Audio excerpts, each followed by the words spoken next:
This shoe right here proves that we could be getting so much more for our money, especially in the basketball world, and most brands just don't want to give it to you. But this one seems to want to.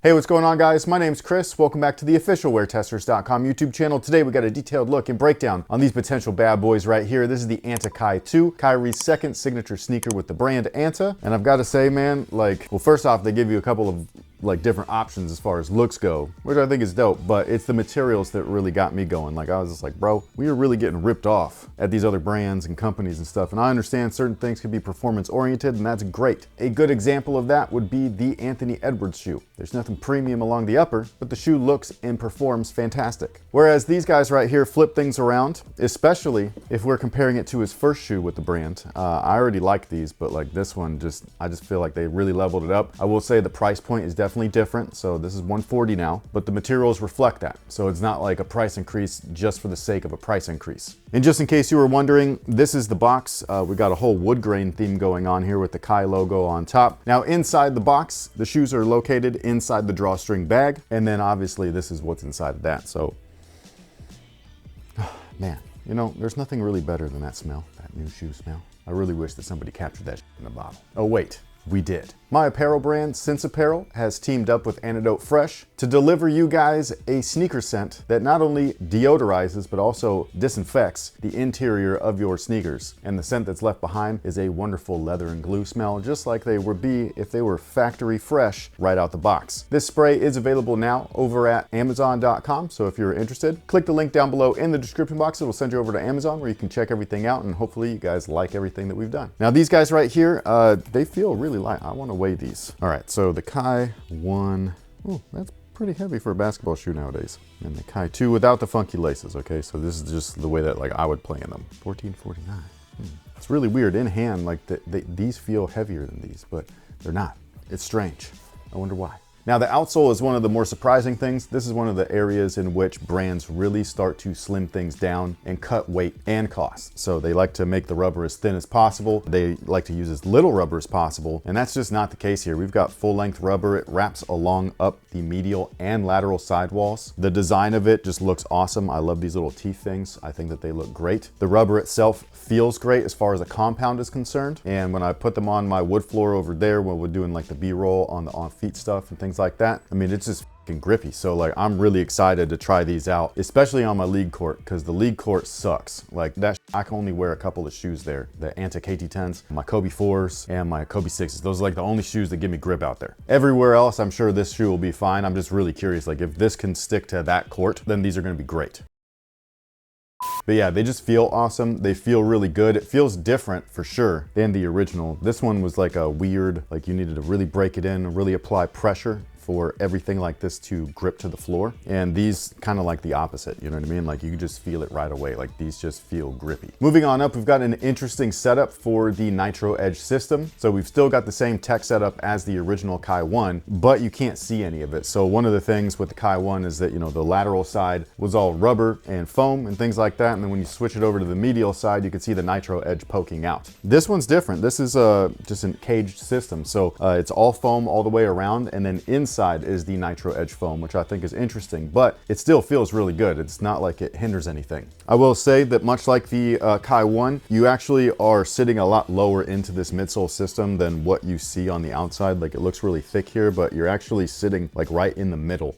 So you're only about a ½ inch off the floor. So lots of court feel without sacrificing cushion because of the Nitro Edge system. And just in case you don't know what that means, it's just a nitrogen-based foam compound that they're using. So it's kind of like an eTPU, but kind of not. And it just feels great underfoot, so I really like it. On top of that is this insole, which is made of very similar stuff. So I think that this is great too. You can take this out though, so if you don't want this, or you wanted a different insole, you wear an orthotic, whatever it might be, it's not glued in. You can just swap it out for whatever else that you need. And just in case you were wondering, they still have the same torsion plate that's inside the shoe, same kind of strobel, that mesh strobel. I don't know if you guys are gonna be able to see it, but that's all the nitro foam and stuff like that. So it goes full length, and I think it's pretty dope. One of the more interesting features of the shoe though is just the way that everything is concaved and rounded. So this is something that a lot of us are used to for playing in Kyrie's shoes. This has been happening since the second Nike Kyrie shoe. So this one right here though feels great, like from a linear standpoint. It's nice and flat and stable. You don't feel like you're on like a unstable surface, but it is rounded for sure along the edges and everything like that. That way you can be ultra shifty if that's the style of play that you use, which obviously is Kyrie's style. One of the things though, like I was saying, that is interesting is this little break right here within the rubber, and it just allows everything to really move and flex in that zone. So if he really wants to start getting down and dirty, he can. Not that a shoe would stop him from that. I believe he could get down and dirty in damn near anything, but having select features such as that little break right there in the rubber, so it's going to allow things to flex and move just a little bit more, I think is just a smart little, you know, tactic that I just wouldn't have thought of. Now the upper on these guys is where I feel like they really shine. I think that these are just, not only are they beautiful, but like, look at it, man. Like the leather, you're gonna win me over with the materials alone if you put some of this on there. And I've done this many times over the past, what, 15 years, something like that. Damn near anytime there's leather on a shoe. I'm not saying it's gonna be a great performer. I'm just saying I feel like I got my money's worth. I will say that these little like 3 overlays right here in the toe, those are synthetics. They're synthetic nubucks and suedes and stuff like that. They definitely feel like synthetics. They look like synthetics, all that kind of stuff. I don't think that's a big deal just because it's minimal and it's right there in the toe, high wear areas. So put something a little bit cheaper there. That way it doesn't like mess up the premium stuff that starts right after it. But all of this purple that you see is just a really nice leather. It's molded on top of that, so it's got really cool designs and patterns in there. They even bring it to the tongue. It's fantastic, dude. Like this is just dope. They don't bring it into the tongue to where like it hinders airflow, so don't think of that. It's literally stops like at the from the top down to this mid piece right here where you have the little fixed lace loop. The rest of the tongue is a textile, so it keeps things lightweight and breathable. But yeah, I just love the leather that they use. I think that it looks great. One of the more interesting features, obviously, like I would say not interesting, but maybe jarring is the best way to describe it, are the additional laces. They actually do come equipped with both laces laced in them already. This left shoe right here, I definitely took them out. This is how I will wear mine on court. I know that in the All-Star game, Kyrie wore it like this. These top laces, these fuzzy things, they look like a caterpillar, like one of them like ones that will f you up, but those are completely decorative. I do think that they're cool looking, I will say that. It's just like I'm not that swaggy. This I feel like suits me a little bit better, but I do love that they give you this option. It's like really showcasing like, yeah, this is a shoe that you could wear on or off the court. And again, this is something that I feel like is missing. A lot of people actually say this when you talk to them about basketball footwear. You're like, yo, what's missing in, you know, the performance space? And they're always talking about being able to wear whatever it is that they're buying on or off the court. So I don't know how many people nowadays only get one shoe a year. I know that that was me and a lot of people in my generation. So something like this is right up our alley. I think it's what made, you know, that era of basketball shoes so popular, especially today. Like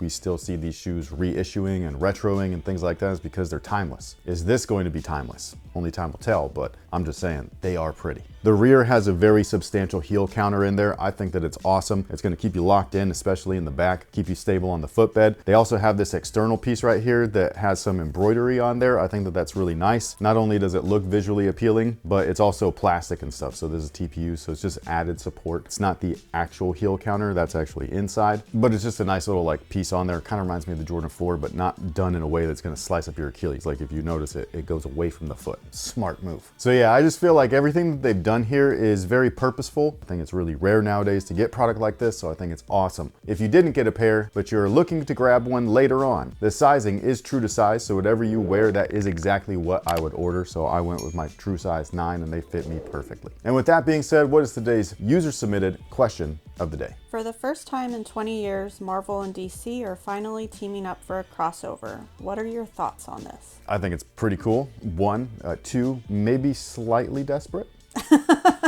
You know what I mean? So just because, you know, comic book sales are down. I don't say that as a dig. I'm just saying like, oh, we're not selling a ton of comic books. Neither are we. Yeah. You know what I'm saying? It's like a merger. And so it's smart. Modern comic book fans, I believe, are not necessarily comic book fans. I believe that modern comic book fans primarily are comic book movie fans. Yeah.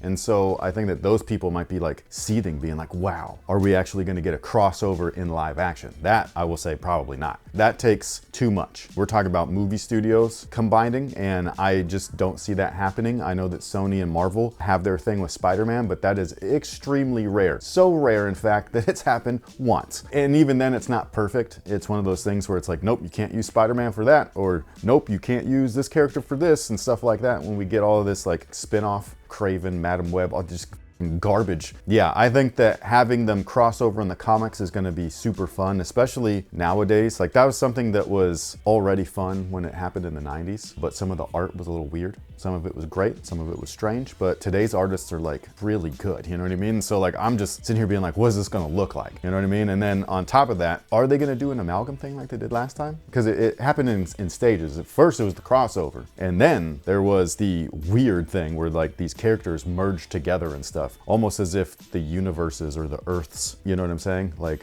it's like a Crisis and Secret Wars and all that stuff like together, you know what I'm saying? So is that what's going to happen in the future? I'm not really sure. Are there going to be merchandise items with this? I would probably bet yes, but I can also see that being a big issue too, because license holders for all of these items are like, they're everywhere. How it would work, who would get the license to do this, I'm not sure, but like, I just think that it would be really cool. Will this reinvigorate comic book sales? It's definitely possible. But what about you guys? Are you excited for Marvel and DC to cross over once more? And on top of all of that, what do you think about the ANTA Kai 2? Sound off below, let us know. Thank you so much for being here. Thank you so much for watching. We will catch you guys in the next one. So until then, y'all have a good one.